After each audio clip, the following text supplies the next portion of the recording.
Kaizen Scrolls, Act 1, Weight of Chains. Scroll 1, Weight of Burdens. The wolf once carried joy, now he only carries weight.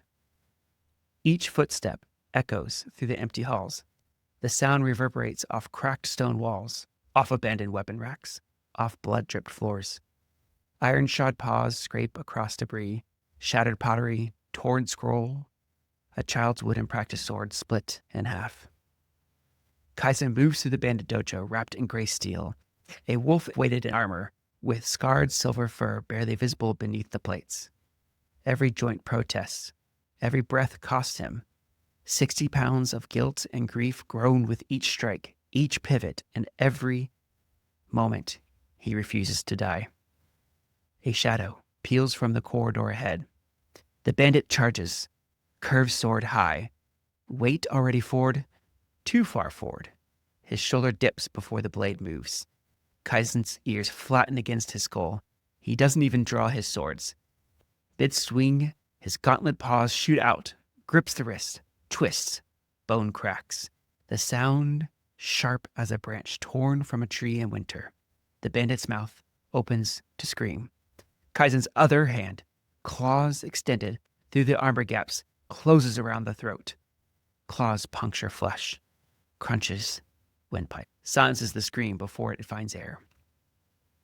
Two more shadows spring forth simultaneously. Left and right. Good spacing. They've done this before. They hit him from both angles at once. Smart. His right blade clears its sheath in a dazzling silver arc. Steel opens up the first bandit's throat before the eyes can register surprise. The second one, a young boar, tries to stop his charge. Hooves scramble on the blood-slicked floor. Momentum betrays him. Kaizen's left blade punches through his chest, through leather armor, through ribs, through heart that beat a second ago. Kaizen releases the blade and lets the body fall with a wet thud. 3 down. How many are left? Behind him, a dorm slams open.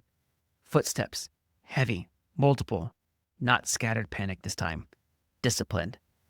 More. Surround him! Kaizen pivots, armor shrieking in protest. 7 bodies flood through the doorway, armored, moving in formation. 3 in front, 2 on each flank. Cutting angles, eliminating escape routes. Professional. At their center, a rhinoceros. Massive shoulders, straining against studded leather armor. Both hands grip a double-headed axe that could split a horse lengthwise. His horn, though cracked, remains lethal. Scars crisscross his thick hide. A map of violence survived. The lieutenant. Finally, someone who might have answers. Vicious intelligence shines in the rhino's small eyes. He grins. The heavy wolf. Heard you were tearing through our operations. Lord Isamu sends his regards. Kaizen's claws dig into his palms. His breath quickens. Every muscle coils tight, waiting. The same name hits him like a punch in the gut. Isamu. There. Confirmation. Where is he? Not a question. Demand etched in stone, filled with fury. Dead, probably. The rhino's grin widens. Or wishing he was. The bulls should have known better than to cross our master. What? The bull? Isamu? They have him? No. They're hunting him too? Kaizen's sword hesitates for a heartbeat. His eyes narrow. No time. The formation shifts. 7 armored bandits spread in practice formation. The rhino stays back, axe ready, letting his soldiers test the wolf first. Smart. Bleed me, wear me down, then finish it. The first strike comes from his left, a spear thrust aimed at the gap under his armor. Kaizen twists. The tip streaks over his chest plate, throwing sparks. The impact shudders through his ribs. His own blade flashes out, catching the spearman's wrist. Metal bites deep. The soldier screams. 2 more press in immediately, 1 high, 1 low, coordinated. They've drilled this. Kaizen blocks the high strike. The clash rings in his ears, momentarily deafening. But the low blade, cold, then heat. Red blooms behind his knee. Not much, not yet. Gap in the armor. Knew it was there. Should have. Too late. Pain follows a second later, sharp, hot. His leg buckles slightly. 20 minutes, maybe 30 if I'm lucky. He staggers, but uses the momentum, spinning to deliver the brutal backhand that crushes the bandit's jaw. Teeth spray across the floor, white fragments against dark stone. The formation tightens. No wild charges, no panic. They press in with calculated steps, blades probing for openings, forcing him to defend multiple angles at once. Bleeding out. They know it. I know it. Should have scouted the compound. Should have cleared every room. Got reckless. And now I'm going to pay for it. Another blade finds a gap in his plate. Cuts deep. White hot fire shoots down his left arm. His fingers go slack. No, no, no, no! The sword slips, his palm slick with blood. Fingers betray him, the blade tilting toward the floor. He clamps down, hard, knuckles tightening the grip. The pain screams, but he doesn't care. 4 sets of eyes lock onto the weakness like wolves on a wounded deer. From behind, the soldier's Rhino laughs, a wet, ugly sound. Not so fearsome now, are you, wolf?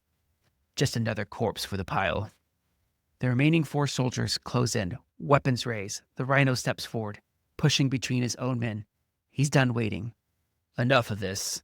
The Rhino charges, 2 tons of muscle and rage, horn lowered like a battering ram. The floor shakes with each thundering step.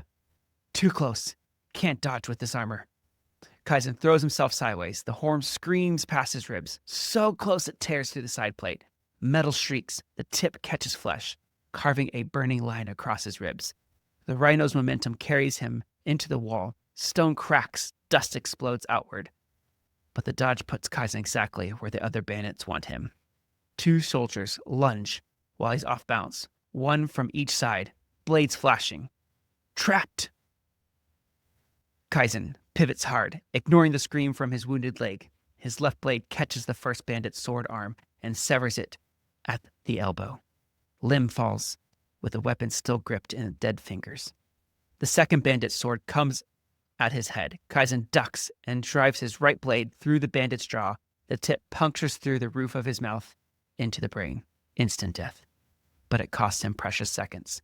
The Rhino's already turning, already charging again. You're too slow, wolf. Can't outrun him. The Rhino catches him, drives into his left shoulder with a force of a battering ram. A corner of his metal shoulder plate shatters. Metal shards fly. The horn punches through mail, through muscle, grinds against bone. The impact lifts Kaizen off his feet, slams him against the wall. Pain, blinding, all-consuming. Can't feel my arm, can't. The Rhino rips his horn free. Kaizen slides down the wall, leaving a red smear. His left arm hangs useless, his shoulder torn open. The remaining 2 soldiers rush in, grab his arms. The other, a spotted hyena, presses a blade against his throat, forcing his head back against the stone. They hold him there, pinned, helpless. The Rhino approaches slowly, each step deliberate. He picks up his massive axe, tests its weight, grins at Kaizen with a yellow stained teeth. Should have stayed dead the first time, wolf. He plants his hooves, raises his axe high, execution stance. This is how it ends. An abandoned dojo, alone without answers, without revenge. The axe reaches its apex, begins to fall. Any last words, wolf? Kaizen lifts his eyes, meets the Rhino's gaze. Blood runs from his nose, from his torn shoulder, staining his muzzle, his silver fur. He should lose. He's going to lose. However, his grip on his sword hilts become firmer. Not yet. Not until I find him. Not until I have answers. I was not always this brutal. The world seems to slow.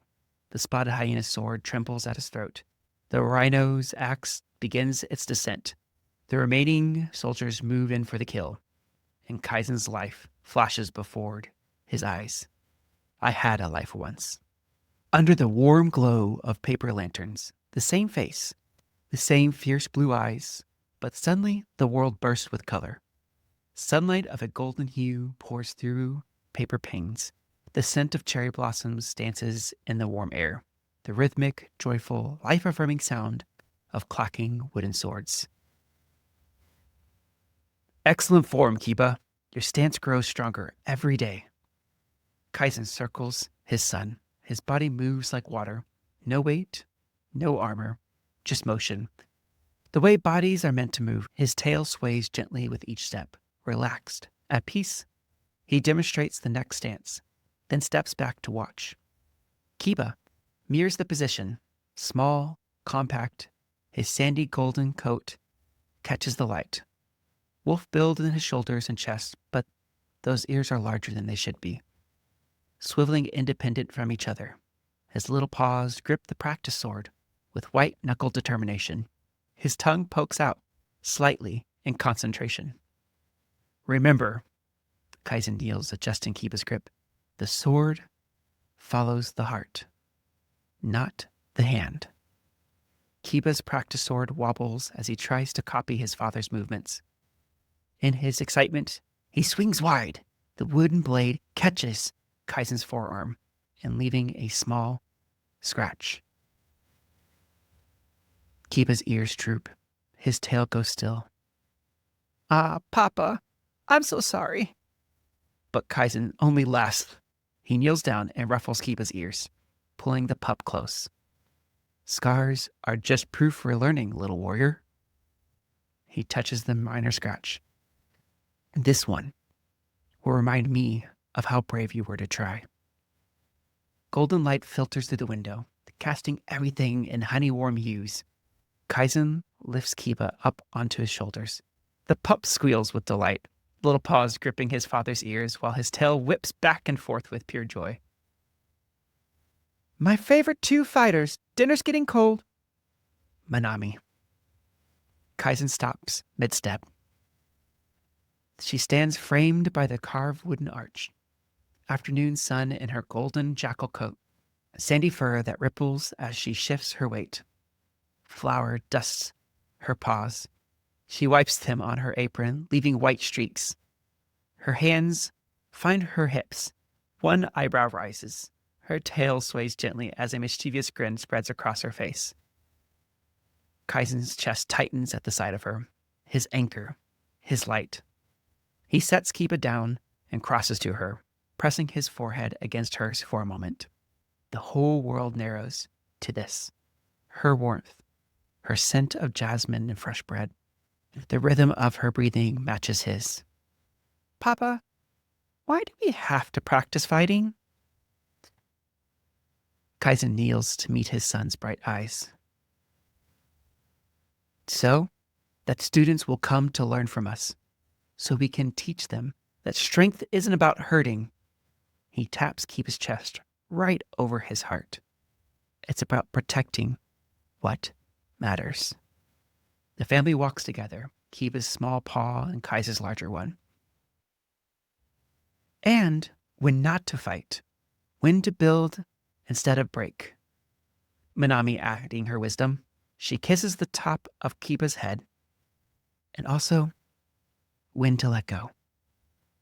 Steam rises from the bowls of meat and rice as Kiba scrambles free and rushes to the table. I'm starving. Can we eat now? Not until you wash your paws, says Manami. Despite his theatrical moaning, Kiba complies, his tail dragging dramatically across the floor to the basin in the corner. Kaizen steps in to lend a hand, guiding his little paws as they move. This is what strength protects. This is what makes all training, all the discipline worthwhile. Thunk. Like a blade. The sound slashes through the comforting home atmosphere. Something heavy, hitting the wood, outside at the door. Kaizen's ears snap up quickly, instinctively. He reaches for his sword, dangling by the door, but then he stops and forces himself to relax. It's probably just a merchant posting notices. Perhaps there are children playing nearby. But his muscles remain tense, coiled, ready. Manami catches the shift in his posture. Her smile falters. It's nothing. He forces warmth back into his expression. Just someone at the gate. At this hour? Her voice takes on a hint of worry. She glances toward the door.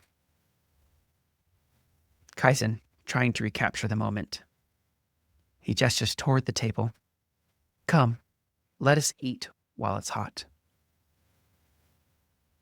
They eat together as lanterns glow warmer, as the cherry blossoms drift past the windows, as the world spins in perfect, precious balance. Kiba chatters on about his progress, about wanting to be strong like his father. Manami shares news from the village about the students who might come to train and about the life they're building together.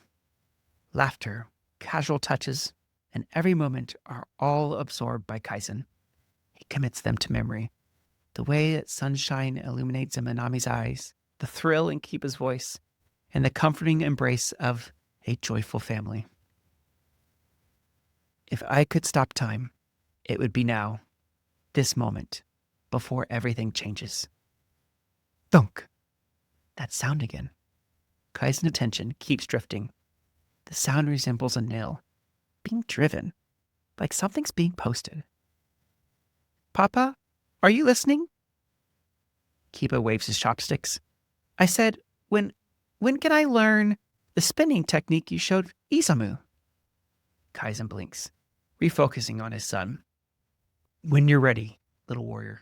That move requires bounce you're still building. After dinner, after they send Kiba to wash the dishes, Kaizen rises. His paws carry him to the door. A parchment flutters in the evening breeze. Nailed to the wood. A red seal on the bottom. Official. Important. Grand Tournament. The 5 territories invite the worthy. Test your skill against the greatest warriors.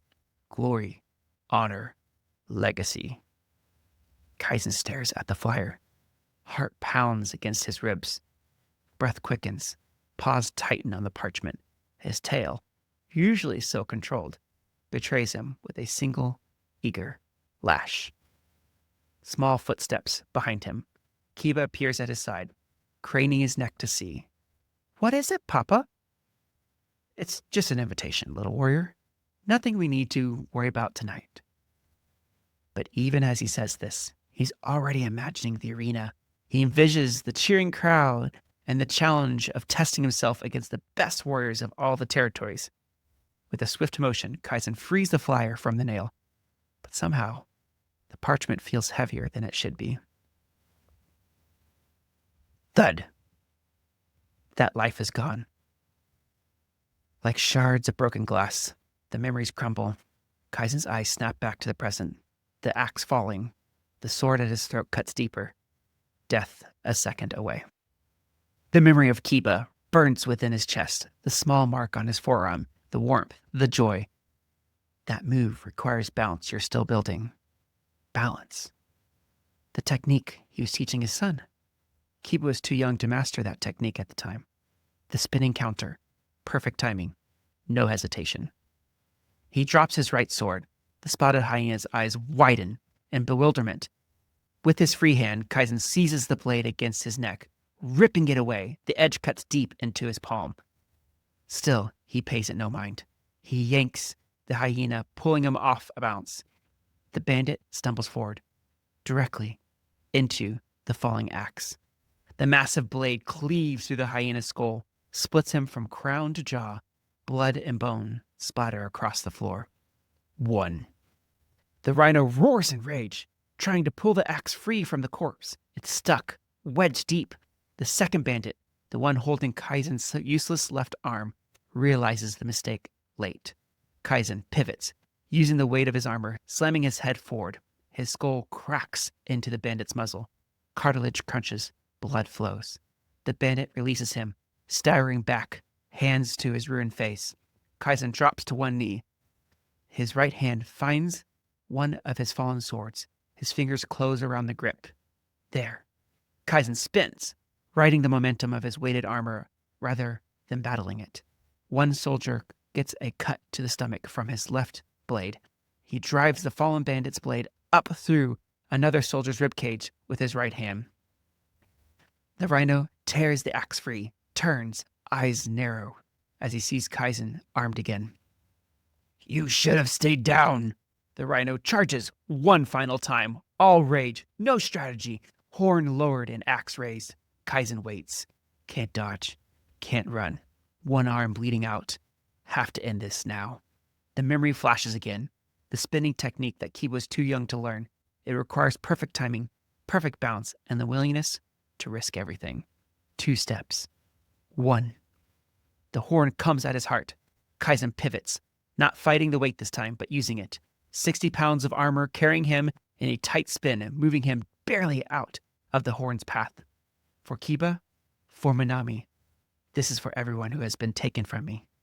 The horn blasts by him again, positioning Kaizen directly within the rhino's guard. His paw, still gripping his sword, drives up, not at the body, the neck, where the studded leather can't reach, where flesh is exposed. His blade punches in, precise, surgical, finds an artery, stops. Kaizen doesn't pull it out, doesn't twist, just holds it there. The blade plugging the wound and keeping the rhino alive. For now. The rhino's eyes go wide. He tries to move, can't. The blade is too deep, angled too perfectly. One wrong shift, and it severs the artery completely. Kaizen's muzzle inches from the dying rhino's face. Where? The rhino's mouth works into a smile. Lord, Isamu sent us. Isamu sent them? The rhino's eyes start to glaze, going distant. His thick hand fumbles at his neck. He tears away a necklace chain, a pendant, a silver carved bowl, small, child size, polished smooth from years of wear. No, that's... The rhino presses it into Kaizen's blood-slick paw. A gift. For you. Kaizen's attention fixes on the pendant. The world focuses on this. The one Kiba received from Isamu. The one his son wore every single day. A last gift from his uncle before. Isamu's gift. In this bandit's hands? Around the killer's neck? It was him. It was Isamu all along. From Samu. The rhino gasps, his remaining strength fading. No, not yet. He twists the blade, just slightly enough to send a fresh agony through the rhino's body. His vision snaps back into focus. Answer me. Market. The world burst from the struggling rhino's strained breaths. Market? Which market? When? The rhino's eyes lock onto Kaizen's face.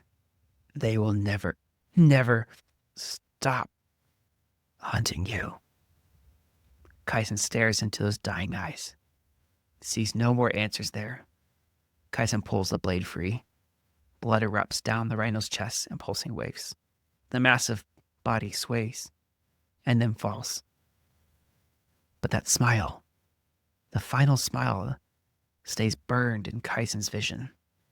Kaizen stands over the corpse, the pendant clutched in his fist, his other paw still clutching his sword. Not enough. I need more.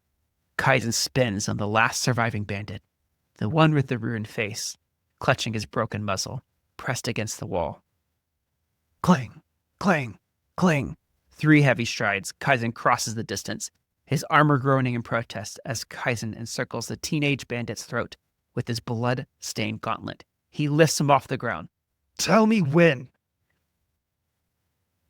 Tears fall from the spotted hyena's eyes as he stares in dread. Tomorrow. The next town.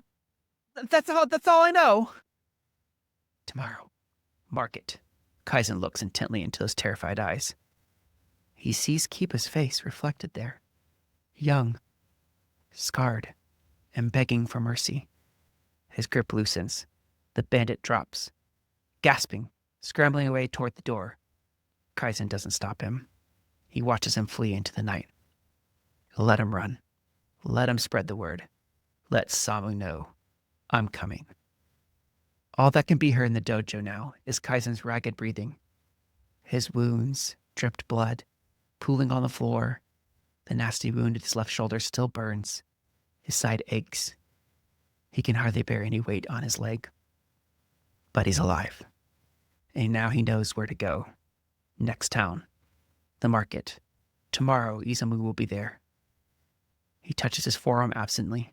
The small scar is still there. A reminder of laughter that no longer exists. Of a son who... No! Won't think of them. Can't think of them. Not while he still draws breath. His claws dig deeper into the splintered wood. The sound echoes like breaking bones. Isamu, my brother, my shield. Now, my only lead. Someone said he knows what happened. Someone said he was there that night. And if he doesn't come to me, I'll find him. Since that day, my world has only carried weight. Kaizen sheathes his swords and turns away from the carnage. His footsteps echo through empty halls as he heads toward the exit. Each step drags like hauling stones. He pauses at the doorway, his shadow stretching long across the blood-stained floor. Brother, if you're innocent, why are you running? And if you're guilty? His claw curls into fists. Clang, clang, clang. Why, brother? Why did they offer you? What did they offer you that was so worth betraying everything we stood for? As he walks back into the colorless night, somewhere out there he waits. Somewhere out there justice waits. But Kaizen no longer remembers the difference between justice and vengeance. He only knows wait. End of Scroll 1. Lesson learned. Burdens can forge strength, but clinging to them will break you.